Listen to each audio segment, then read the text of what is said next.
two women's cave ගැහැණු දෙන්නාගේ ගුහාව මොන්ට්‍රාගල් දිස්ත්‍රික්කයේ සියම්ලාන්ඩුව ප්‍රාදේශීය ලේකම් කොට්ටාශයේ බුද්ධම ග්‍රාමයේ තමයි පිහිටලා තියෙන්නේ. මේ ගල් ගුහාවේ තියෙන විශේෂය තමයි අනිකුත් ලංකාවේ තියෙන පර්වත චිත්‍ර තියෙන ගුහාවලට වැඩිය මහ ජනතාවට විවෘතලා තිබෙන ප්‍රමාණය ඉතාමත් අඩුයි. ගොඩක් කට්ටිය මේක ගැන දන්නේ නැහැ. මේ ගල් ගුහාව ගත්තට පස්සේ අපි දකින දෙයක් තමයි අර බොහෝ වියලි කලාපයේ ගල් ගුහාවල තියෙන ලක්ෂණ වලට සමානව මිනිස් රූප, සත්ත්ව රූප, හඳුනාගත නොහැකි වියුක්ත රූප සහ බ්‍රාහ්මී අක්ෂර මේ ගුහාවෙත් තියෙනවා. මේ ගුහාව පිහිටලා තියෙන්නේ බුද්ධම ග්‍රාමයේ බුද්ධම හෙළ කියන කන්ද ආශ්‍රිතව. මේ කන්දේ දැනට ගම්වාසීන් කියන විදිහට තවත් ගල් ගුහාවල් 20කට අධික ප්‍රමාණයක් තියෙනවා. රිදිලෙන, වඩුගේලෙන මේ වගේ විවිධ නම් වලින් හඳුනන ලෙන් තියෙනවා. ඒ එක එක ලෙන ඒ කාලේ එක එක කාර්යයන්ට භාවිත කළා කියලා තමයි කියන්නේ.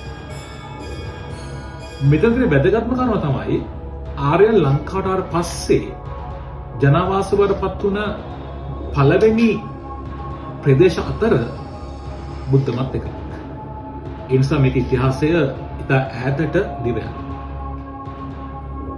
මේකේ චිත්‍ර ගත්තට පස්සේ සුදු පාට සහ කොළ පාට කියන වර්ණ දෙක භාවිත කරලා තියෙනවා අපිට තේරුම් යනවා. මේ චිත්‍ර ඉතා සූක්ෂම නිරීක්ෂණය කරලා පස්සේ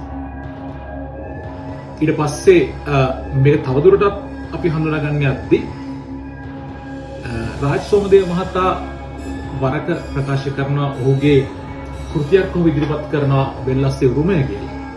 මේ පොතේ සඳහන් වෙනවා මෙතන තියෙන මේ චිත්‍රය ඇඳපු පුද්ගලයා ජීවත් වුණ ප්‍රදේශයේ තිබුණ ජලමූලාශ්‍රයක් ආශ්‍රිතව තමයි මේ චිත්‍ර නිර්මාණලා කියන්නේ කියලා. නමුත් අපේ නිගමනය වෙන්නේ මේ ගල් එන මිනිස්සුන්ට මස් ලබා දීම සඳහා සතුන් මරපු ස්ථානයක් කියලා තමයි අපි හඳුනගන්නේ. ඒකට හේතුව මේ ගල් ගුහාවේ තියෙන චිත්‍ර නිරීක්ෂණය කරද්දී ඒකට වඩාත්ම සමීප චිත්‍ර ගණනාවක් අපි දකිනවා.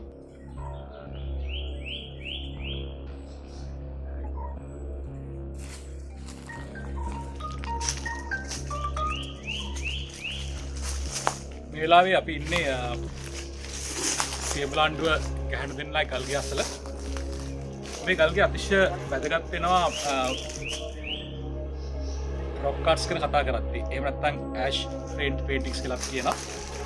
එතෙන්දී මේ ගල්ගේ බලපුවාම වියලි කලාපේ හම් වෙන බොහෝ ගල්ගෙවල් වල තියෙන ලක්ෂණ ගොඩක් අපි මේක දකිනවා.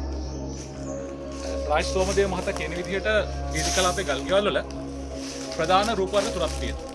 එකක් තමයි තලගොයා. වර්ණස් බෙන්ගාලස් සයන්ටිෆිකලි.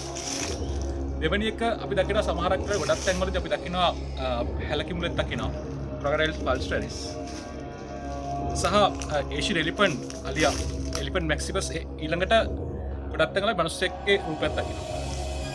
මේ රූප හතර තමයි වියලි කලාපීය ගල්ගෙවල් වල අපි ගොඩක් කරලා දකින්නේ.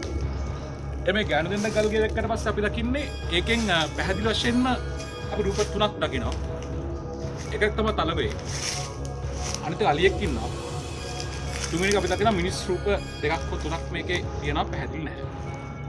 ඒත් එක්ක මේ රූප අඳින්න ගත්ත වර්ණ සංයෝජනය ගත්තාම අපි දකින ගොඩක් රූප ඇඳලා තියෙන සුදු පාටේ. අනිත් එක කොළ පාටින් ඇඳ කියන දේ සමහර රූප ඇඳ කියන දේ හිතා ගන්න සමහර ලක්ෂණ අපි දකිනවා. එතකොට ලංකාවේ ගල් ගුහාවල තියෙන උපජීවී උරග ගණයට අයත් රූප ගත්තට පස්සේ අපි දකිනවා විවිධ රූප වර්ග කීපයක්. මෙතන ගත්තට පස්සේ අපිට දකින්න අතිශය වැදගත් දේවල් කීපයක් තියෙන එකක් තමයි මෙතන අපි දකින තලගොයාගේ රූපය. ඒත් එක්ක සමහර රූප ඉතා පැහැදිලි නැහැ. නමුත් එක දෙයක් පැහැදිලි වෙනවා සමහරක් වෙලාවට හිතන්න පුළුවන් මෙතන තියෙන රූපවල ස්වභාවය දැක්කට පස්සේ මෙතන තියෙන්නේ අර වැඩි ජනතාව තමන්ගේ ආහාර වලට මරපු සත්තුද කියන තර්කය අපිට මෙතනදී පැහැදිලියි.